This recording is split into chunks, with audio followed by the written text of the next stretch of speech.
Hello and welcome to Let's Talk Business. Let's get you a wrap of all the business news now. And Indian benchmarks snapped their three-day losing streak, aided by gains in IT and Adani Group stocks. Sensex gained 298 points to close at 61,729, while Nifty 50 rose 73 points to end the day above 18,200. Hiral Dadia with a wrap of all the market action. An interesting day of trade is what we've witnessed on a Friday. Clearly, Sensex and Nifty have snapped the three-day losing streak. Overall, it was actually the fag-end buying that drove Sensex higher by nearly 300 points in the last hour of trade, as well as we saw Nifty, which ended above the 18,200 points. In fact, it was just by a minor couple of points that we ended above those levels. Overall, if you see an interesting move coming in terms of Bank Nifty as well, where we gained nearly 200 points. But if you see from the day's lowest levels, in intraday session, it was an up move of nearly around 400 points to the levels that we ended. If you see in terms of the market breadth, almost 36 out of the 50 Nifty constituents ended in the red. So clearly, the breadth has been in favor of the bears currently, but clearly it's the benchmark indices which did see last hour of buying. Overall, it was mainly IT as well as auto. These were the top sectoral gainers in today's session, whereas there was pressure building in terms of other names. Let's quickly look at the counters, which actually helped us see that up move in today's session. So it was the Adani Group stocks as well, which rose after the expert committee report. So all of the counters saw gains in that range of 1 to around 6.5 to 7%. Apart from that, Infosys, Tata Motors, Adani Enterprises, and Tech Mahindra, these were few of the top contributors, whereas it was the HDFC Twins as well as Reliance Industries that was keeping the markets under check. Let's look at the top gainers. We already mentioned the Adani Group of companies. Tata Motors, Tech Mahindra as well as Infosys ended in the positive. Whereas on the losing end, you had the likes of a Britannia, Divi's Laboratories, Power Grid, Bajaj Auto as well as an NTPC. Let's look at the newsmakers. We mentioned about the Adani Group of companies, but apart from that, Strides was up after the US FDA has upgraded the status for its Puducherry facility. Nazara Technologies also saw some good moves in today's session after their unit has inked a pact for raising capital. And Siemens was an interesting one because in the last few minutes of trade is where we actually saw Siemens see some bit of selling pressure. On the back of an earnings reaction, Alchem Laboratories declined after Q4 numbers. Bata has gained the most in almost 10 months after the fourth quarter profit has actually beat street estimates. Tata Elxsi was under pressure post numbers. Gland Pharma plunged at open itself, and this was mainly on the back of the earnings which lagged estimates. Ramco Cement, Thomas Cook as well as Wrights, these were a few of the other counters that were under pressure on the back of earnings. And very lastly, you had a Route Mobile that gained as the profits have almost doubled. So clearly a lot of stock-specific action that we've seen in terms of where broader markets go, but the breadth in terms of the markets has remained in favor of the bears. And the last day has been interesting because it's the fag and buying that helped us see some positivity overall on the market action. So it's going to be an interesting day. From here on, how the next week opens up will be crucial. Thank you. All right, now India Inc. is in the last leg of the earnings season. We spoke to the management of PNB Housing Finance and JK Tyres, and both have reported a healthy set of numbers. PNB Housing Finance reported a 64% year-on-year rise in net profit. The lender also saw an improvement in its asset quality. On the other hand, JK Tyre also reported a nearly threefold rise in profits. The management expects the margins to get better in the financial year 24. Listen into both the managements. I think in last few quarters, the rates have gone up, and obviously, this would have had some impact, in terms of customer servicing ability. But looking at the segment, affordable segment is very, very potential. And even if you look at the portfolio quality between, let's say, prime and affordable, I think the gap is not very substantial. In the sense, asset quality on both prime and affordable is almost similar. There is slight difference. So in terms of portfolio quality, affordable book will be good. In terms of demand, there is slight dip in demand that is more to do with sentimental reason because the interest rates have gone up substantially and those interest rates have been passed on to the customer. Yeah. But from a mid-term to long-term perspective, affordable segment has huge potential to grow. It also has the ability to give higher yield for the companies. And therefore, we are also pretty much focused on affordable. Last quarter we started. I think this year we will have a meaningful contribution from affordable segment. Okay. Can you quantify that meaningful contribution a little more for us? Like how much of your top line, say, you would say would be driven by the affordable segment? I think let me talk about disbursement mix. Sure. So incrementally, affordable business would contribute to 10 to 11% of incremental business. Okay. And ideally, we want to take this up to 25%. I think this year is going to be about 10 to 11%. You know, we are seeing that the overall growth in terms of volume, we should be expecting anywhere between a 10 to 12% improvement in the volumes. And this would be coming across the segments, although the percentages may vary. But we expect that generally the commercial vehicle segment will grow at a slightly higher rate as compared to the passenger car, because passenger car growth last year was quite good. So overall, I think so all this will definitely result in a overall top line growth for us. And as a result of that, we can also see the improvement in margins. There seems to be no end to the troubles that BYJU'S is facing. The Indian edtech major has been accused by lenders in the US of concealing $500 million. BYJU'S Alpha, one of BYJU'S companies in the US, has been sued in the Delaware court in relation to recovery of $1.2 billion, although now the company has refuted these claims. Rishabh Bhatnagar with the details. Well, yes, BYJU'S has found itself in trouble again, and this time it's a unit of BYJU'S in the US called BYJU'S Alpha. It has been sued by an agent of lenders, and these lenders are the Glass Trust Company and an investor called Timothy R. Paul. They had lent about $1.2 billion to BYJU'S. But what do these creditors want? They claim that because BYJU'S had defaulted on the loan earlier this year, they have the right to put their representative in charge. These lenders have said that they just want to control BYJU'S Alpha as a way of securing their money and not exert control over the entire edtech empire that Baiju Ravindran had started. In a statement today, BYJU'S said it has not defaulted monetarily under the loan, and the lenders' allegation concern only technical and non-monetary defaults.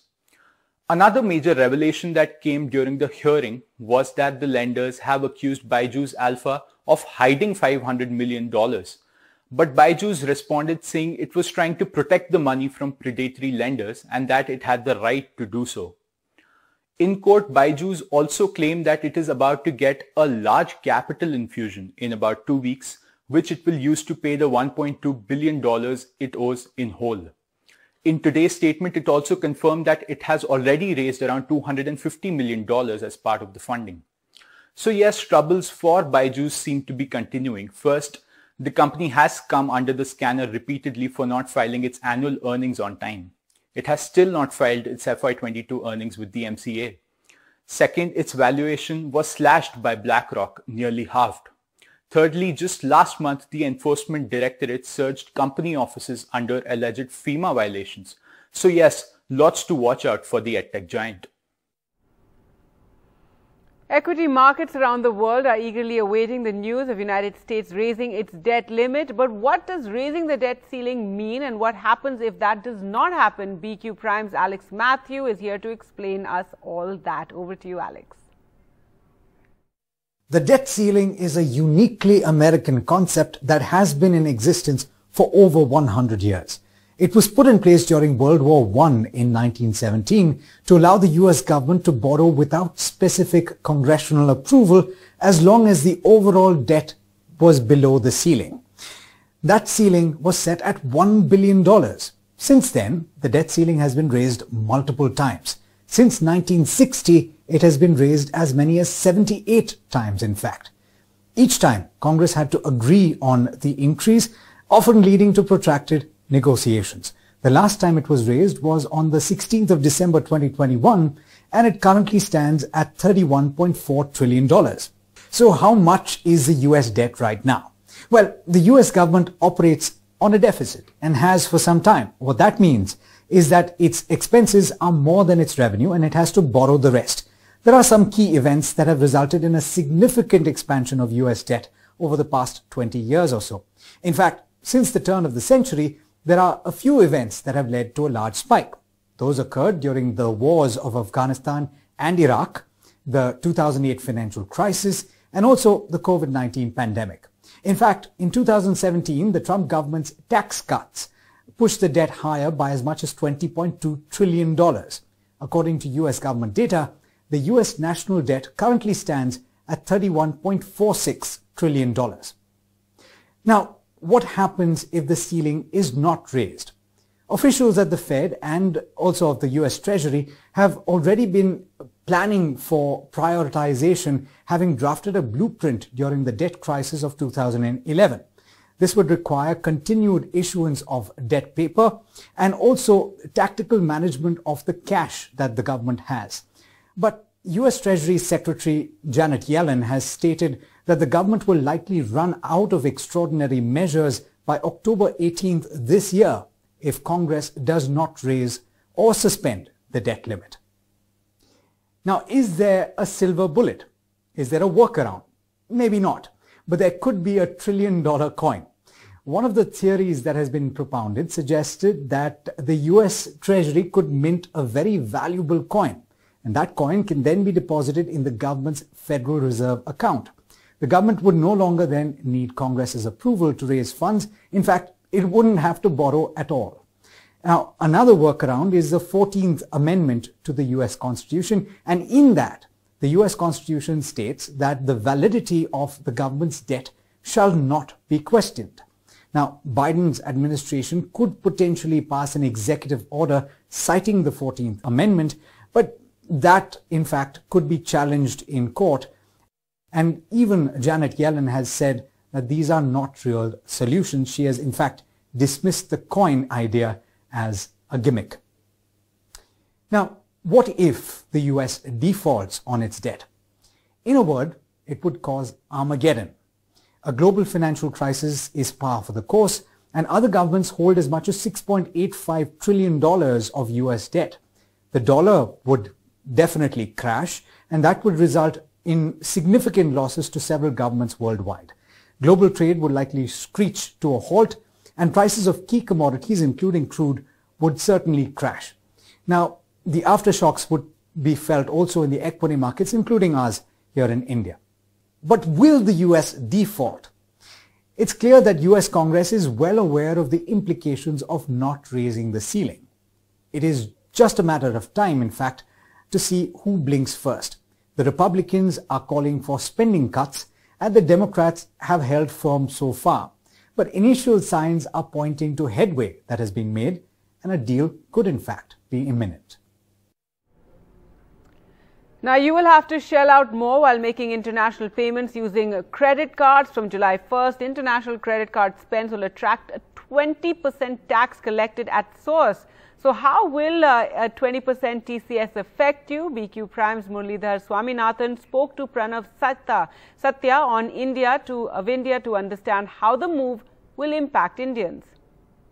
The entire proposal, or rather which has now become the law, it's no more a proposal, is counterintuitive. Counterintuitive because if the objective was to really trap a dishonest taxpayer, probably it's not achieving the objective at all and might even be helping them. In the sense that a person who is in business and who has the ability to pay advance tax will adjust his advance tax because of this TCS. But an honest taxpayer who has no way to, evade taxes, no way in which he would ever avoid taxes, he is working in the organized sector, earning salary income, maybe large enough because he is a professional. But at the same time, full TDS has been deducted on his salary. From his post-tax earned income, he is maybe going abroad or remitting abroad. For that, if he has to pay an additional 20%, he cannot adjust it against his TDS. He is not paying advance tax because all taxes are deducted on his income being a salaried employee. So here is an honest taxpayer spending from his post-tax income, and he is asked to pay another 20% which is collected from him at source, and that will only come back much later as a refund to him. obviously the cash flow that goes immediately for a salary taxpayer pinches him, and his ability to be able to really deploy his own post-tax money becomes in jeopardy, because he has to effectively pay another 20% tax before he is able to utilize his own tax-paid money. Correct. So I think here honest taxpayers are actually at a disadvantage.